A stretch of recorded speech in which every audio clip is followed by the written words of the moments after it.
Saudi রীতি ভাঙলেন British প্রধানমন্ত্রী। Saudi আরব সফরের সময় নারীদের পোশাক পরার রীতি থাকলেও তা মানেননি ব্রিটিশ প্রধানমন্ত্রী থেরেসা মে। রীতি ভঙ্গ করে মে বললেন তার পোশাক রীতি অন্য নারীদের জন্য একটি মাইলফলক হয়ে থাকবে।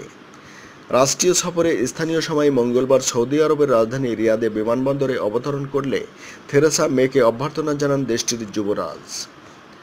মুসলিম প্রধান দেশটিতে সৌদি নারীদের প্রচলিত পোশাকরীতি সম্পর্কে মেকে অবহিত করা হয়েছিল, কিন্তু তিনি তা মানতে অস্বীকৃতি জানান। তাই বোরখা না পরে এবং মাথা না ঢেকে বিমান থেকে নেমে আসেন। এর আগে দেশটিতে সফরের সময় সাবেক মার্কিন পররাষ্ট্রমন্ত্রী হিলারি ক্লিন্টনও হিজাব পরতে অস্বীকৃতি জানিয়েছিলেন। উল্লেখ্য, আরব বিশ্বে যুক্তরাজ্যের সবচেয়ে বড় বাণিজ্য অংশীদার সৌদি আরব, আর মেয়ের সফরে অর্থনৈতিক ইস্যুকেই অগ্রাধিকার দেওয়া হচ্ছে বলে জানা গেছে।